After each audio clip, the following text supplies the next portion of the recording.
All right, folks, it is Wednesday, May 14th, 2025. And of course, a lot of things are going on in the world, and we'll be talking about that here on World Edition. Trump meets Syrian leader in Saudi Arabia the day after announcing the end of U.S. sanctions. And Trump met the Syrian president and urged him to establish ties with Israel. So Trump's vow to lift sanctions on Syria is unleashing hope, is what the New York Times is reporting. So definitely that is something that folks are talking about as well. So like I said, Trump did meet the Syrian president al-Shari, the ex-Jihadist who toppled Assad. And Netanyahu rushing to escalate massacres in Gaza, according to Hamas. That was reported in Al Jazeera. And Israel strikes in northern Gaza, kills at least 48, the hospital says. So Israeli airstrikes in Gaza killed, at least according to the AP News, 70 people, including 22 children, health officials say. So definitely it looks like those strikes are continuing as well. Russian delegation to meet Ukrainian officials in Turkey, but unclear if will attend. So uncertainty hangs over planned Ukraine peace talk as Moscow stays silent on who it is sending. Ukraine and Russia can't even agree on who will meet where for peace talks. So Zelensky asked Trump to attend peace talks, but Putin's plans remain unclear. And Zelensky asked for Pope Leo the 14th help in bringing Ukrainian children home from Russia. So Pope Leo appeals for no more war in his first Sunday address. So that was something that folks have been talking about for the last couple of days. And Zelensky invites Pope Leo to Ukraine as Pontiff urges journalists to report truth. And definitely, Russia convicts a prominent election monitoring activist and sentences him to a 5-year prison term. Russian jails head of independent election watchdog for 5 years. So that is something that folks are talking about as well. This particular gentleman's name is Gregorio Melkanians. So definitely that's what folks are talking about as well. And Trump, Elon Musk, and top CEOs, a lavish visit to Saudi Arabia is seen in the pictures. Definitely, it says Trump and Saudi Crown Prince bask in their friendship. And apparently, maybe Trump said, I like you too much. So definitely, we'll see what goes on. And we'll find out what Trump and the CEOs actually got in uh, Radia. So definitely, we'll see how this all plans out. And a radar clocked someone going nearly double the speed limit. It turned out to be a speeding duck. So, speeding duck, Switzerland's traffic cameras catch a flying mallard. So, duck caught by a Swiss speed camera for the second time. So, definitely, those ducks have got to be careful about moving too fast as well. And Trump lands in Qatar after meeting those Syrian leaders, as I said earlier, and everything like that. So, definitely a lot going on in that space. And it looks like Farage is saying that Starmer is learning a great deal from reform as Prime Minister defends his immigration speech. So, new English language and UK citizenship requirements for migrants as part of the crackdown.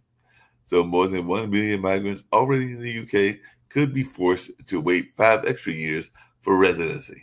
At least that's what the plan is in that part of the world. Apparently, Qatar is wooing Trump, and Israeli officers privately admit Gazians are near starvation. So, people in Gaza are starving, sick, and dying as the aid blockade continues. And as I reported yesterday, Uruguay's former president, Jose Mujica, died at the age of 88. He was seen as a leftist president known for his humility, and like I said, he died at the age of 89, and all along those lines. So definitely, uh, some people are saying he was also the world's poorest president. So that's something else that folks are talking about as well. And time to suffocate Russia's economy after 17th EU sanctions package. That's what some folks in Europe are saying. So EU unveils Russian sanctions targeting shadow oil fleets and cyber attackers. So that is something that we're seeing as well. Let me get to some U.S. news, and then we'll get to our regular balance, see what they've got on their mind from a news standpoint, and all along those lines. So we'll definitely be doing that in just a matter of a minute or so. As I said, the Menendez trial is definitely still going on, and folks are trying to figure out what that's going to be looking like as well. So definitely that is a trial that is continuing, and we'll find out what folks have to say about that and what kind of verdict they expect as well. Or maybe they are not paying much attention to that, but we'll find that out as well. We'll just see how the panelists are feeling about a variety of these stories that are here on this particular day. But oh, and actually, they did get their sentence. Menendez brothers were resentenced to life with parole, paving the way for their freedom. So Menendez brother resentencing is a step toward release. So Eric and Lyle Menendez are now eligible for parole after the judge resentenced them. And GOP senators raised red flag over House ambitious Trump legislative package. So definitely, what's in Trump's big bill? Trillions in tax cuts, Medicaid changes, and more. So definitely lots going on in that space. So we'll see what goes on and how much resistance he gets from his own party. So this ought to be very interesting to say the least. And dramatic details emerge after a climber survives a 400-foot fall that killed three of his friends. So, three climbers fell 400 feet to their death. One climber survived and drove to a payphone. That is a long fall, but that was in Washington State and all along those lines. But flood forced evacuation of elementary schools in northwestern Maryland. 200 were rescued from the Maryland school, well, the Maryland elementary school, using boats as float water started to reach the second floor. 12-year-old boy remains missing. Schools closed due to East Coast severe flooding. So yeah, we might even get some more rain and possibly even some flooding here in North Carolina as well. And Republicans' planned Medicaid cuts are drawing protests at House hearings. So new WA data shows where GOP House cuts would hurt the most. So Democrats are taking aim at GOP's Medicaid work requirements and all along those lines. So definitely we'll see what goes in that space. And the Episcopal Church says it won't help Trump resettle those white South Africans.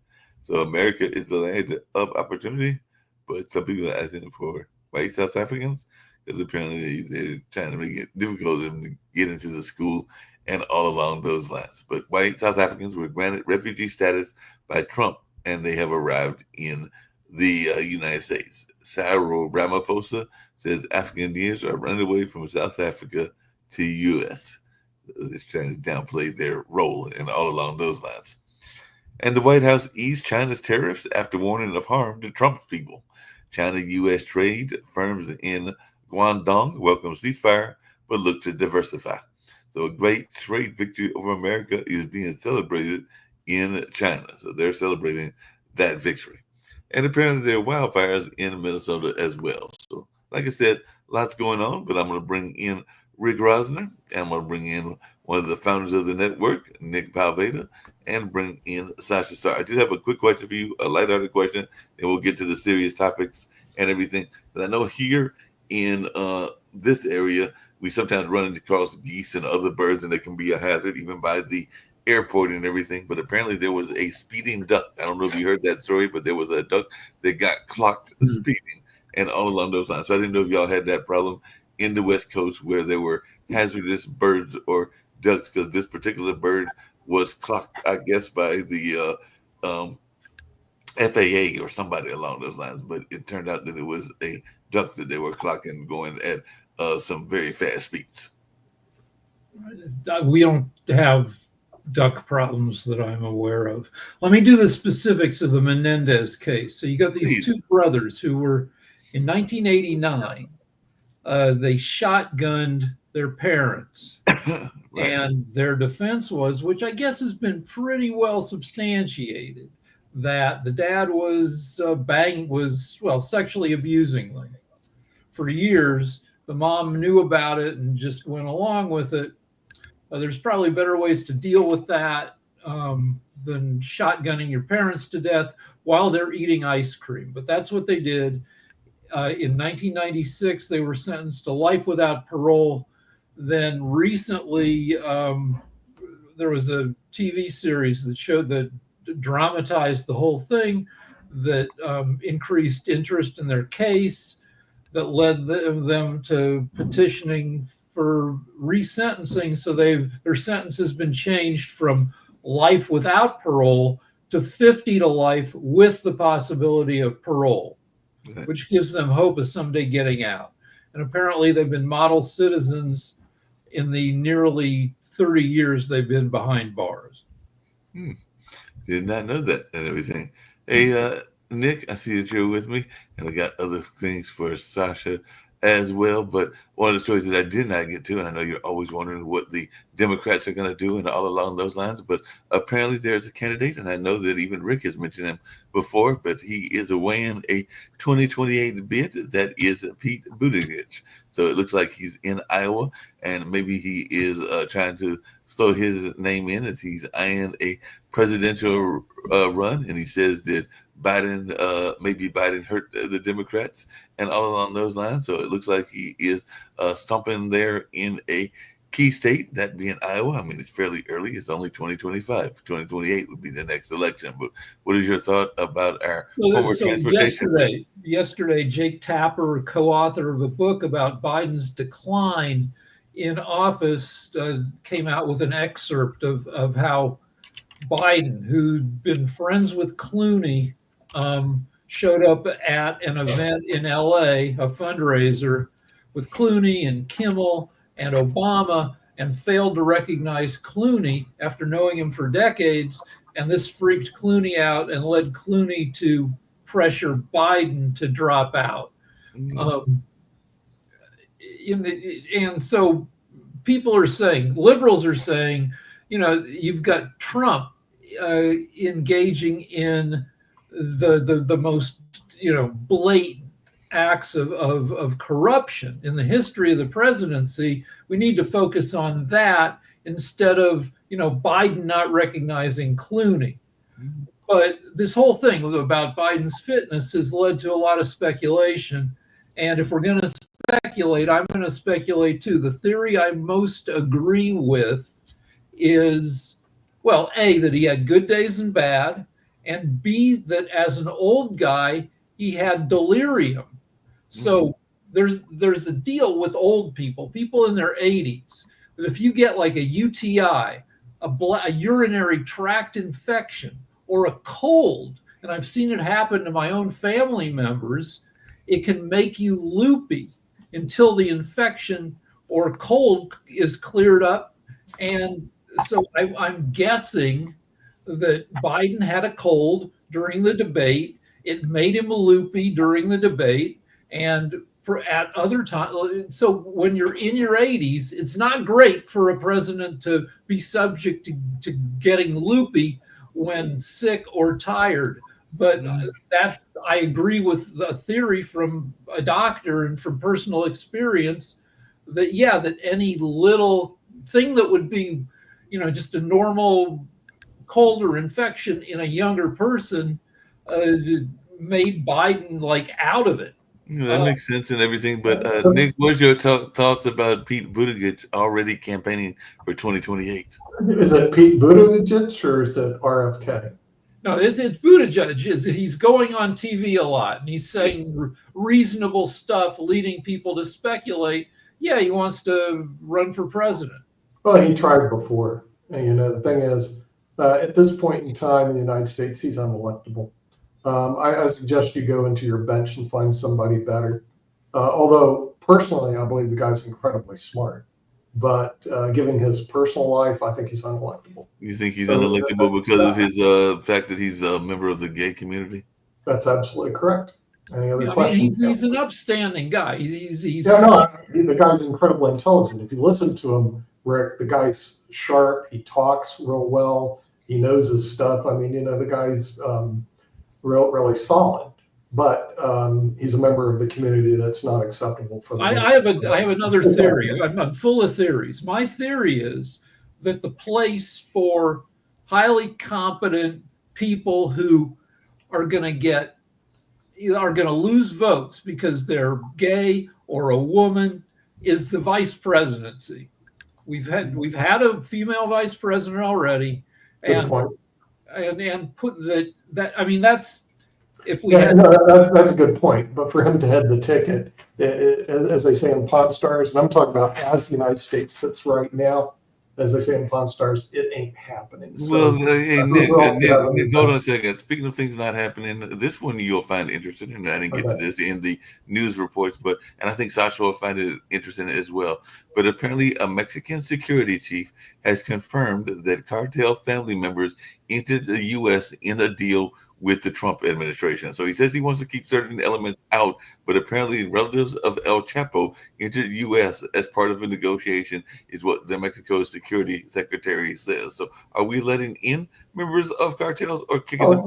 You know, when you have 11 million illegals and you have such a left-wing country that says, hey, it's okay to break the law and come in, of course you're going to have a couple of them that sneak in. No, And, no, wait a second. They didn't sneak in. They didn't sneak in. This is a I deal know, with Trump. Trump I'm let them saying in. that the I's weren't dotted and T's weren't crossed, and they let these gang members in. Of course, that's possible. But again, Nick, hold on a second. They're saying 17 members of a cartel whole group of kingpin people that family don't care were about escorted from laws into in the California United from States. You have Mexico. a whole group of people in the United States who obviously don't care about laws. They're called illegal immigrants. And see, between them, they've caused this particular problem. I have no sympathy on them. Mark. Tell me, are you following what I'm saying? Mark. This is a deal where they're letting the cartel in, and Trump approves the deal. I mean, the thing is, if somebody is a member of a corporation, doesn't mean that necessarily they're doing anything wrong, at least at this point in time, Mark. And so the thing is, just like we all say, corporation, notice, opportunity to be heard, due process.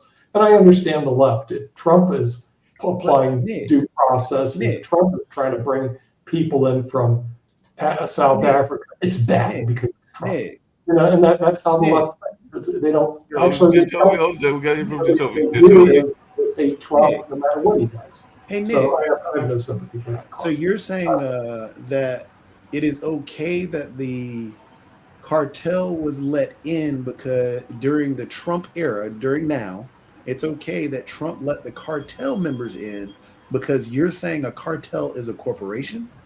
No, what I'm saying is, do you have any evidence that any of these people who were purportedly a member of a cartel have committed any wrongdoing?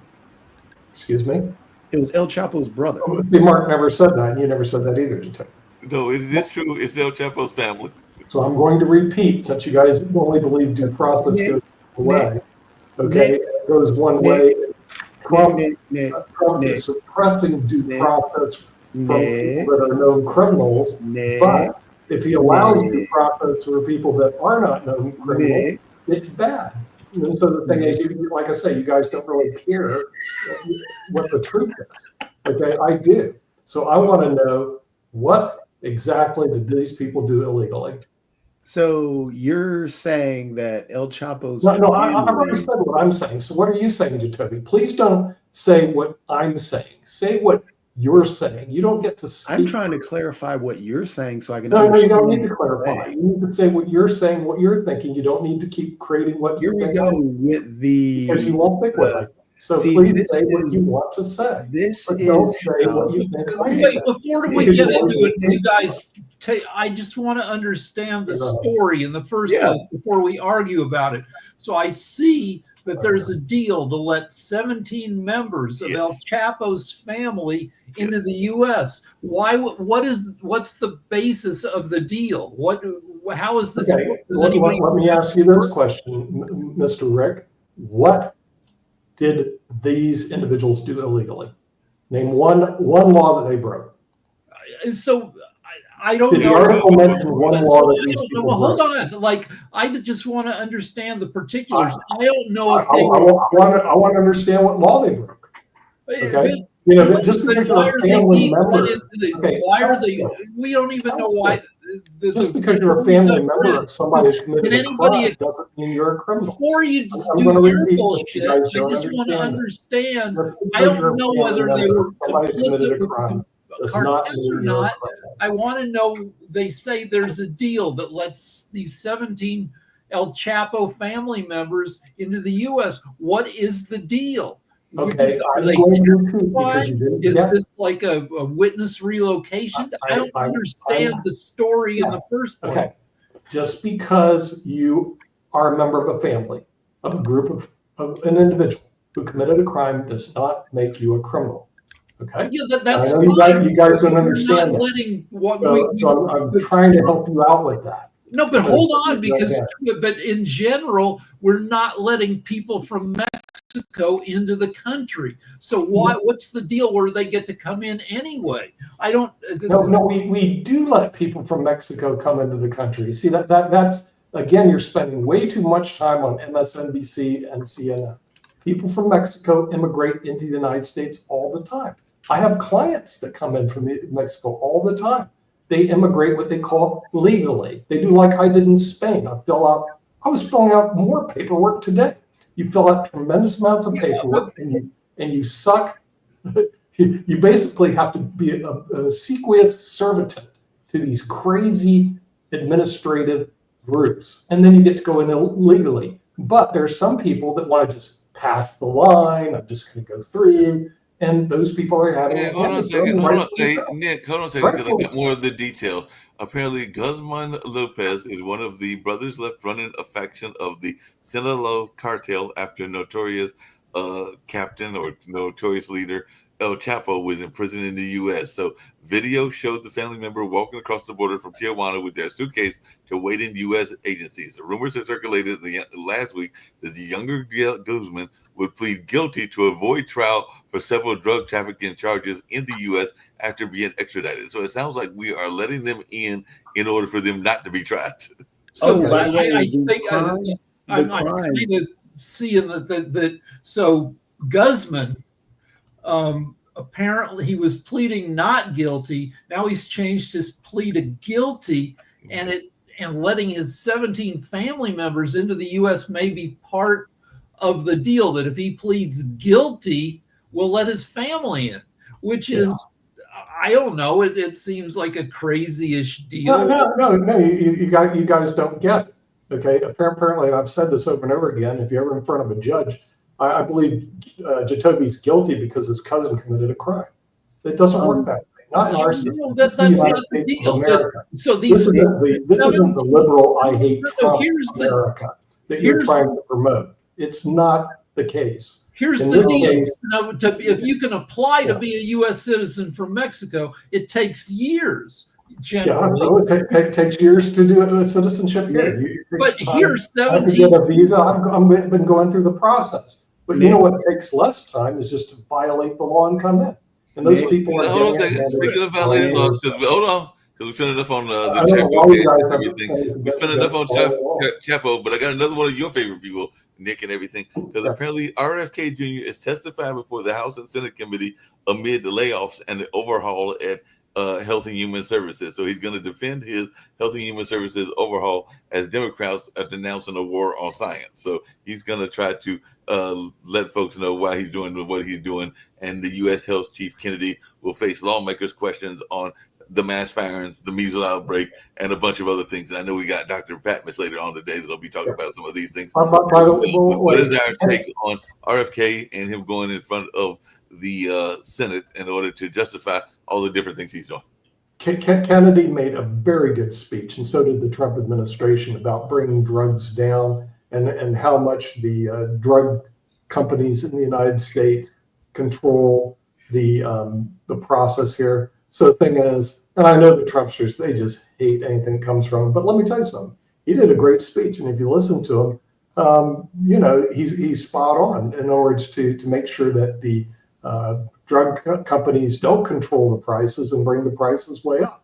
It made me feel real bad because I got a large position in Moderna stock. And the first thing I did is, did my Moderna stock fall because we can't gouge people anymore? So it really does bother us capitalists, I must admit.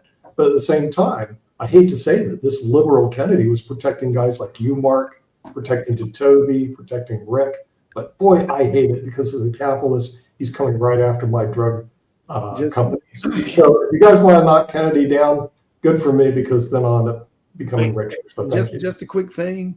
Just a quick thing to point out. My Moderna stock will go up. Yeah, just a quick thing to point out. One, the family being brought over was also in the drug trafficking trade, and so that's the crime that they've committed. You in don't. terms of- You still don't make Nick, guilt by association. Nick, you finish. You have to do guilt by individual person. The quote unquote bringing drug costs down. Yeah, They had already gone down up under Biden. There was actually another part of it that was going to be in effect in 2026. Well, Trump came in and removed that executive order, and drug prices went up. So if you're talking about how foolish you have to be to champion a man that says they're going to bring drug prices down after they are the ones who created the mess, wow. Yeah, it's because that's their policy. And also, I do want to mention, since all you people are such anti-tariffs, the budget actually had a surplus in April of $258 billion. We haven't seen that under any Democratic administration. You know why? You know why, So Nick? the thing is, okay, I think you all should say thank you, President Trump. Nick, do you know why? I didn't hear you say thank you, President. Just say why. Just say why. Well, the reason I'm asking the question is because he's filibustering on what he's saying. He's leaving out context. The reason why it went up is because people had to prepare for the tariffs that are going into effect. So they bought a whole bunch of stuff because they know they were going to jack up prices as soon as they ran out of stock. So therefore, Nick, please add context and stop trying to. It's not context. What you're adding to Toby is what they call spin. You're adding your individual opinion as to the facts. I like to report facts. I like to report facts. Speaking of spin and facts, I got to go to one of your other favorite people as well, because apparently the federal judge okayed the use of the Aliens Enemies Act to deport the Venezuelans. So I guess we're getting ready to deport a bunch of Venezuelans. I know you're not a big fan of Venezuela. So what is our thoughts around this notion that the judge says Trump may use the Alien Enemies Act for deportations in Pennsylvania, and I guess a group of Venezuelans will be shipped back to Venezuela? Yeah, I guess they have a little problem. Thank Nick Maduro, whatever his name is, and all the communists that took over the oil fields in Venezuela and made that country completely corrupt and broke. And so now you see what happens when you get a group of loonies who think they can run the oil fields and they can't. And what they do is they send their country straight down the toilet. It should, if Bangladesh had the oil fields of Venezuela, because these are nice people over there, they'd be the richest country in the world. But instead, you've got all these lefty loonies who run the country, and so they ran it right into the ground. So, how much sympathy do I have for that? None. Well, speaking of leftist loonies, really quickly, I want to come back to another people, and there's a contrast and everything. Because last time I checked, and I'm not a member of this church, but I do have friends that are a part of this church. But the last time I checked, and maybe Jacoby can correct me if I'm wrong, but I never thought of the Episcopalian Church as being a very liberal church and everything. But apparently, they're not going to help Trump resettle those white South Africans and everything. So I always thought that was a relatively conservative church. Come to think of it, I think Episcopals are pretty liberal, right? I'm not sure. Are they? Evangelicals are as right-leaning as you can get generally right now. Episcopals, I think, are still pretty liberal. Not as liberal as like Unitarians, but still pretty. So the drug thing. Okay, so, Trump scuttled some of Biden's,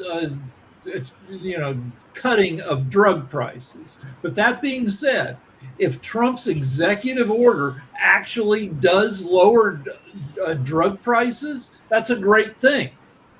Hey, hold on. Now, right now, it's just an executive order, and there's no enforcement that we know of yet. There's no mechanism to make it happen. But if somehow what he says will happen happens, that's a good thing. Right. Yeah, speaking of just really quickly. Mark, hold on real quick. We always do this if thing.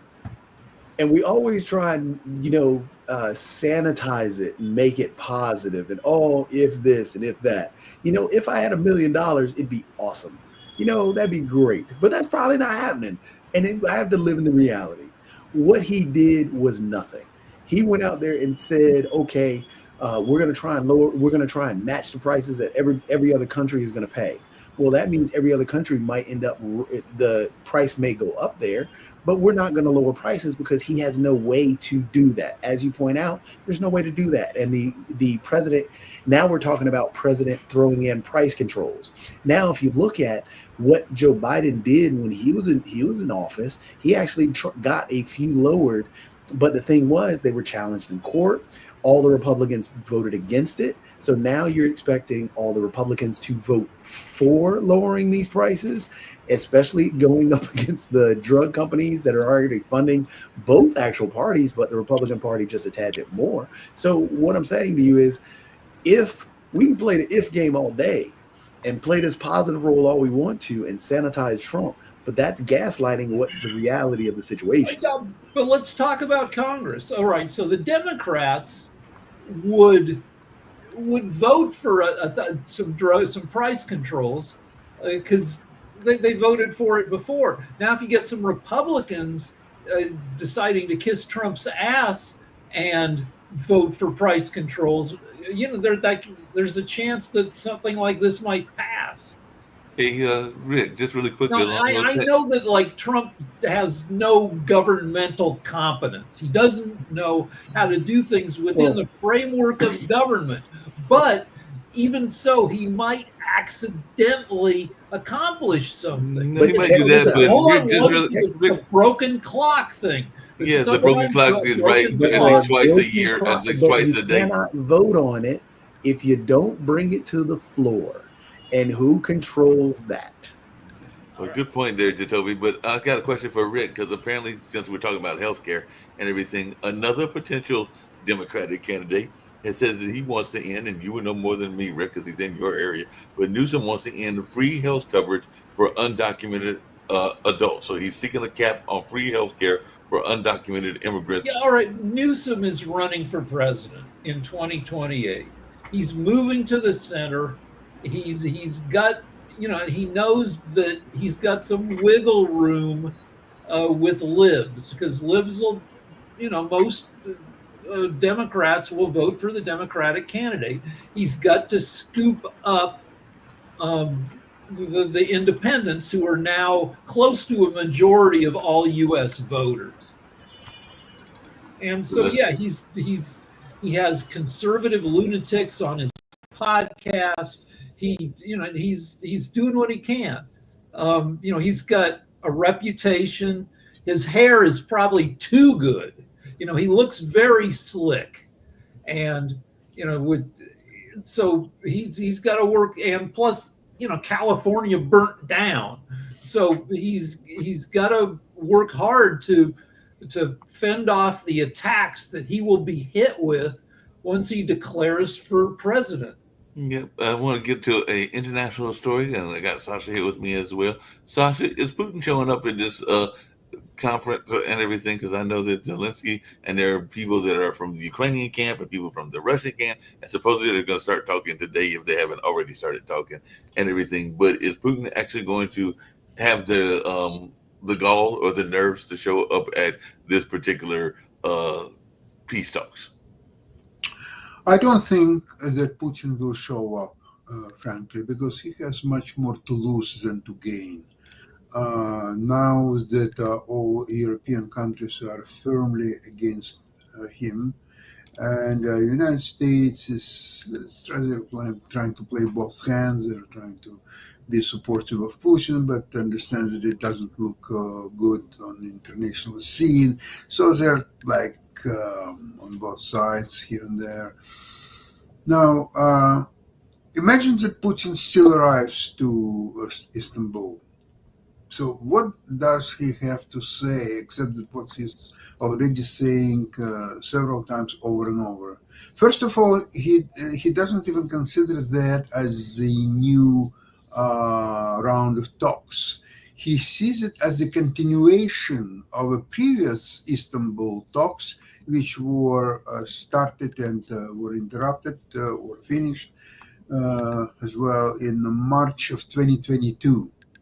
So at that time, the war was already on, and there was different scenarios how to end that war. It didn't go anywhere at the time, So if it didn't go anywhere, and for 3 years nothing was done in that direction, just forget about this. What if you had some peace talks 700 years ago? So you will say now, okay, let's continue the talks, which I remember 700 years ago. It's the same thing. It's a different situation. It's a different situation on a battleground everywhere. So you just forget about whatever you had in 3 years ago, and you start new ones. Now, on the new ones, Putin has very little to say. What he's going to say? Did I start this aggression because I wanted to get all Ukraine under my control, or major part of Ukraine, or some part of Ukraine? What is he going to say? What are you going to say? The usual stuff, what he's talking to the Vitkov and other who are really listen to him, that there was a main reason why Putin started this aggression on Russia, and unless that reason will be removed, there will be a war for whatever. So what is the reason, Mr. Putin? Well, the reason is that NATO has moved too close to the Russian territory, and it's happened in 1997, in 2004, and so on. So that has to be rolled back. So all those new members like Poland and Baltic Republic, they all have to denounce their NATO membership, get all the NATO installations out of these countries, and then only then once that main reason for Russian aggression has been removed, now we can discuss some meaningful proposal what to do here and there and the battleground and everywhere. So this doesn't sound to me as the substantial proposal for a peace talk. It doesn't make any move into the directions of peace. I think all that has to be just finished as soon as possible. Putin will not come, not even start any talks. If Putin will come, tell Putin, here's 5 minutes, tell what do you propose. Okay, we heard you, out, gone, so next. And that's it. There's nothing to discuss with Putin.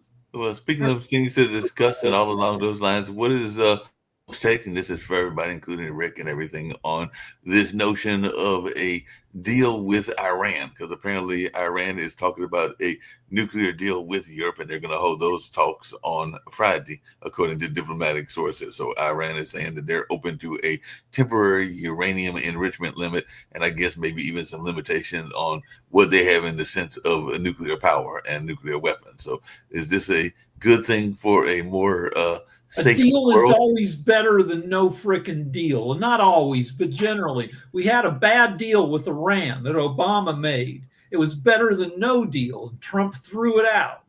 And, Iran would love to have nuclear weapons.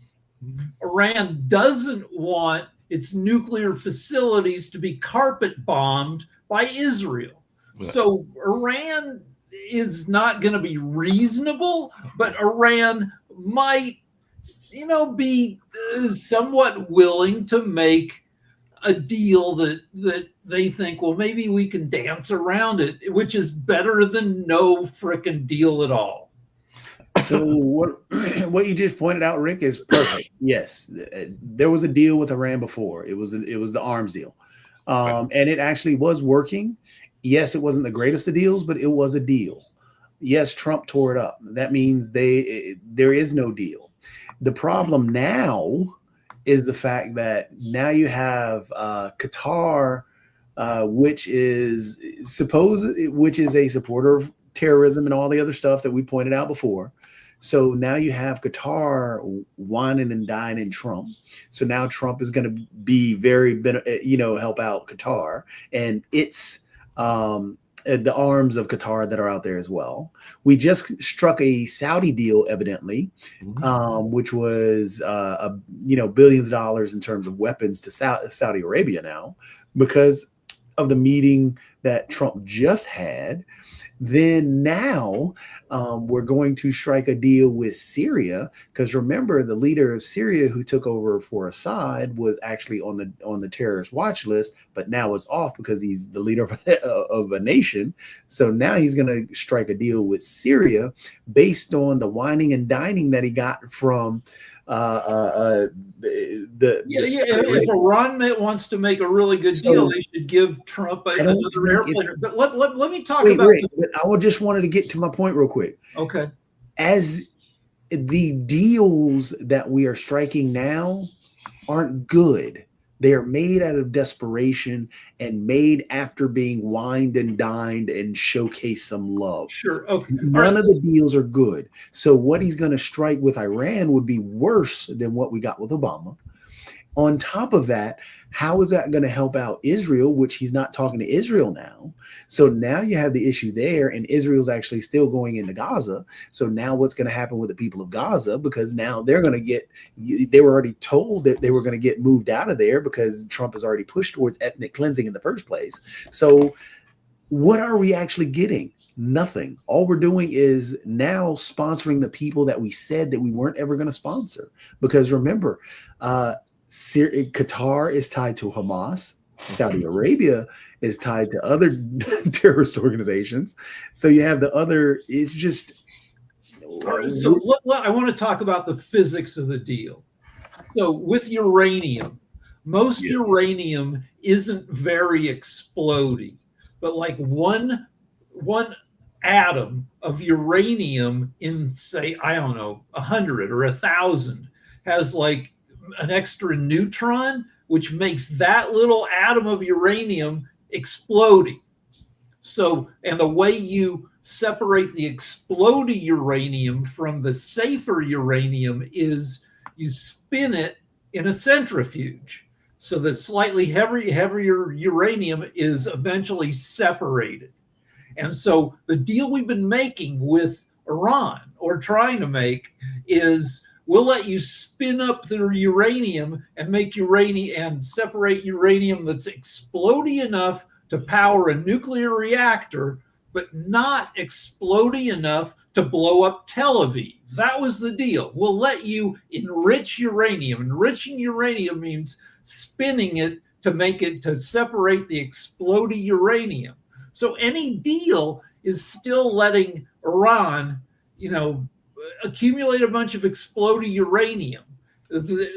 But, no deal at all means that they can just spin up as much uranium as they want, at least until Israel bombs all the centrifuges. And Israel wrecked all the centrifuges under Obama. They gave them a computer virus that made them spin out of control and destroyed all the machinery, which slowed them down a little bit. But the whole deal is about how exploding Iran can make its uranium.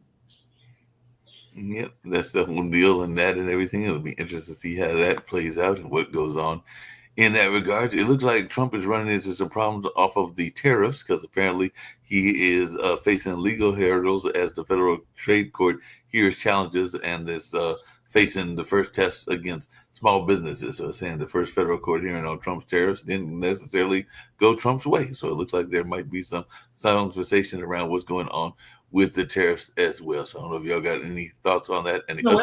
I have one more thought about the previous topic, which is there's a thing called the San Francisco Consensus, where all the smartest guys in AI say it's pretty much too late. AI will be taking over soon. By 2031, it'll be smarter and maybe more powerful than all humanity. And I think one sign that AI is in charge is AI will not tolerate all these nuclear weapons in the world, because AI will have watched Terminator, just like everybody on the planet has seen Terminator, and AI will at some point in the 2030s be like, holy shit, we can't have all these, thousands of nukes in the world, subject to human lunatics and also other AIs that may be lunatics themselves. I think that with AI being semi in charge, we might see a push to reduce the number of nukes that countries have. The US and Russia each have about 1,700 nukes that are supposed to be battle ready. That's enough nukes to destroy the world 10 times. Yeah, we can destroy the world Let 10 me times. ask you a question. What's happened if US will develop a golden dome? Would that make Russian nukes obsolete?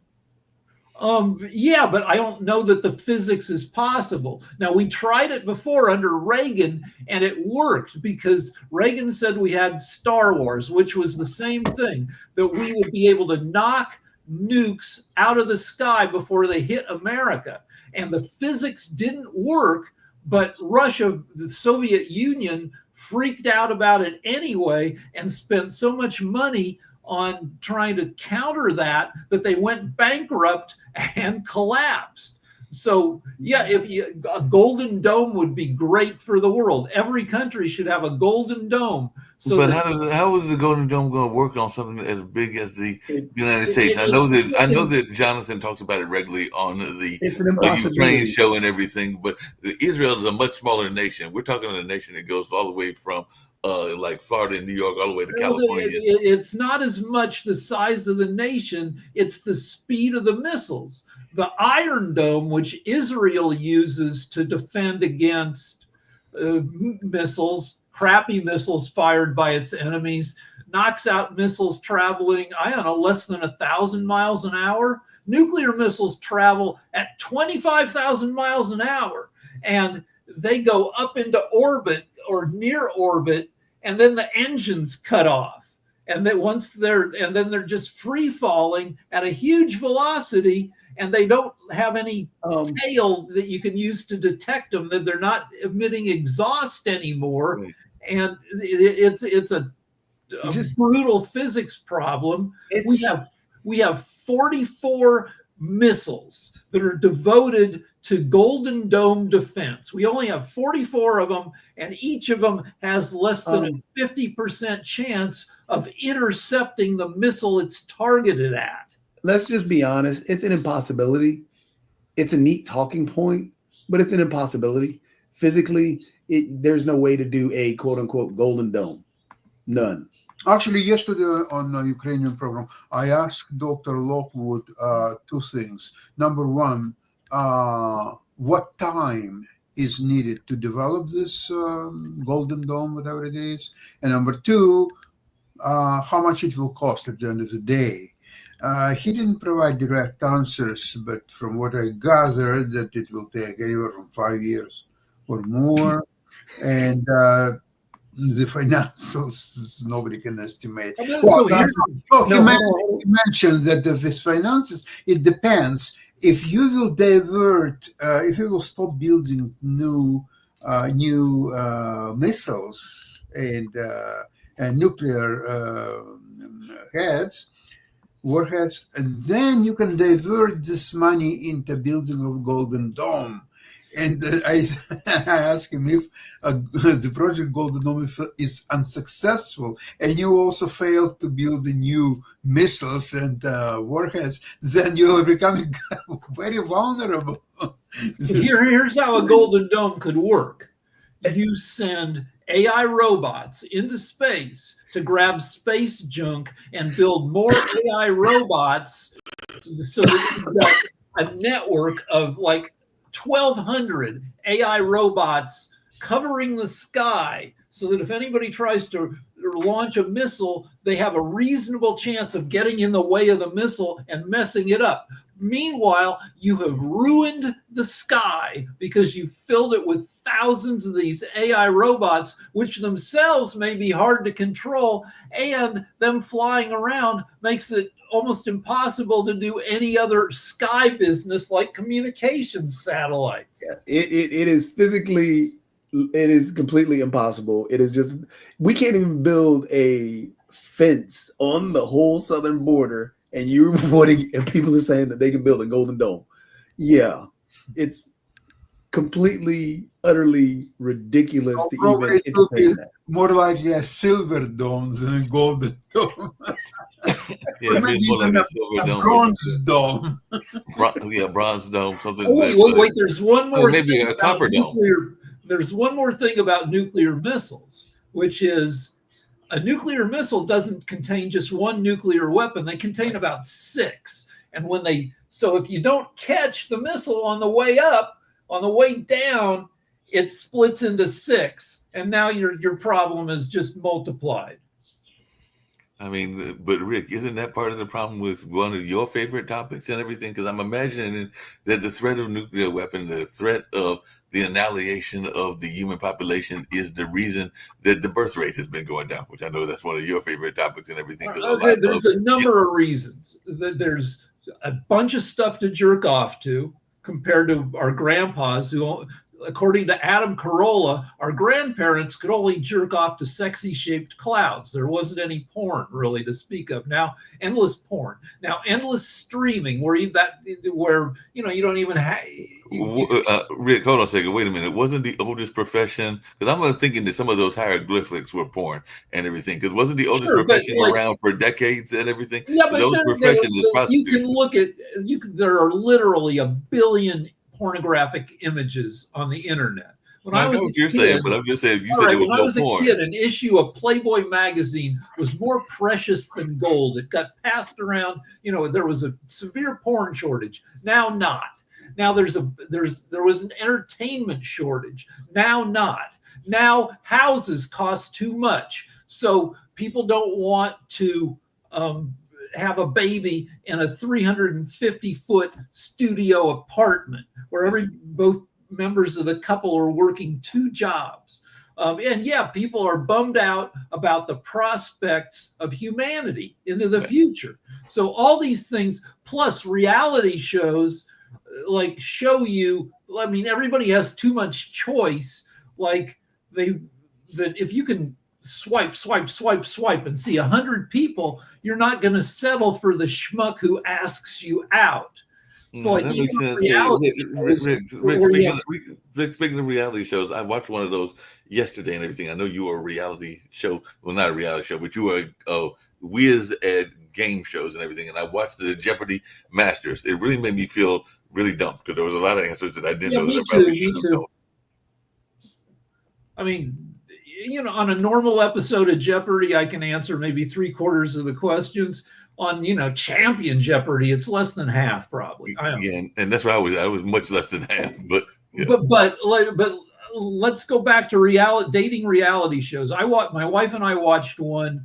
They took a bunch of soccer stars, international soccer stars, and they had them pretend to be regular guys and date these women. And they started romances with a bunch of women who had no idea that they were millionaire superstar celebrities. And then at the end of the show, they all revealed themselves saying, surprise, I'm not a construction worker. I'm actually international superstar worth $10 million.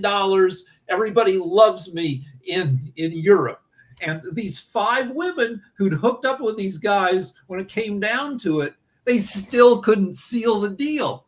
The women were like, yeah, I'm hot. I've been on TV, and I can't settle with this guy who's better than 99% of all guys in the world. Still not good enough for me. It wasn't good enough for them and everything. People have too much choice. People have a hard time settling. There are a bunch of factors that work against people coupling up and making babies. Yeah, and being bummed about the state of the world is just one of those That's factors. just one of them and everything. Speaking of being bummed and everything, I got a question for Jacoby really quickly, not on this topic, but it is a news item. Are we going to make all of these prisons into immigration places? Because I saw that we know what's going on with Alcatraz, and apparently federal judges have seized control of one of the other popular jails in New York, which is Rikers Island, and they want new managers to reform Rikers Island because it was in federal receivership. So I guess that it's in trouble. So is it going to be another jail for the various immigrants? Again, Trump doesn't know how to do anything. So Trump does a lot of stuff that gets he has cruel policies. He deports 4-year-old U.S. citizens with cancer. He does all this stuff, gets a ton of publicity. But when it comes to the nuts and bolts of deporting people and catching people, his daily average numbers are lower than Biden's and way the hell lower than Obama's. Obama was the king of deportation. He deported more people per day by a lot than any other president. Now, part of it was the U.S. was the world was crashing. We have the crash of 2008, which led to 1 million undocumented folks deciding, well, it sucks here economically, and it also sucks being undocumented. I'm just going to go home. I'd rather, so we 1 million people self-deported under Obama from 2009 through 2011 or 12 till the economy got a little better. But yeah, Trump is sucking at catching and deporting.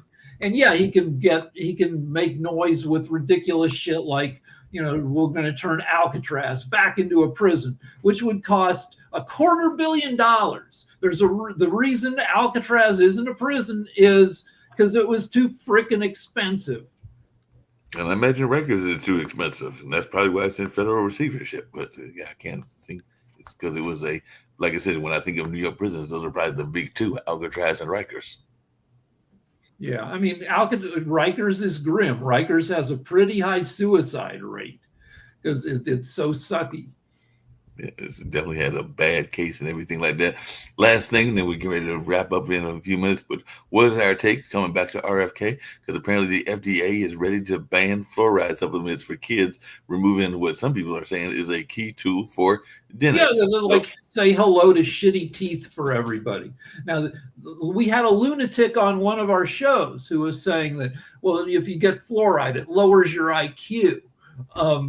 And it does if you're eating like a chunk of fluoride every day, apparently, if you overdose by 1,000-fold. But freaking, I eat fluoride every day. I got this, like, my teeth are pretty soft, so I have to use specialized high fluoride toothpaste. And I don't spit because I sit at my desk brushing my teeth. There's no place to spit. So I'm eating a ton of fluoride every day. And I've got the highest IQ or second highest IQ in America. So the anti-fluoride assholes can just F off. Yep, and last but not least, and I don't know if y'all got thoughts on this, but there was some political news too. The first female mayor of Omaha conceded in a race against the likely first black mayor. So we went from the first female mayor of Omaha, Nebraska, to what will probably be the first African American mayor of Omaha, Nebraska, and also a Democrat. Yeah, in a very red state. In a very red state. And then Andrew Cuomo apparently is maintaining a commanding lead in the New York City mayoral race Democratic primary. So maybe we're going to have a Cuomo as the mayor of New York City. What we're looking at, the horse race in the next 18 months, is whether outrage at the Republicans will beat out Republicans just lying like crazy about how great everything is.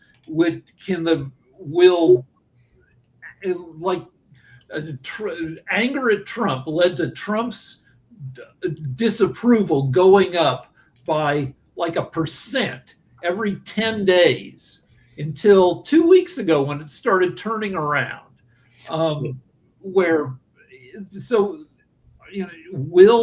So right now Trump's approval is at 45%.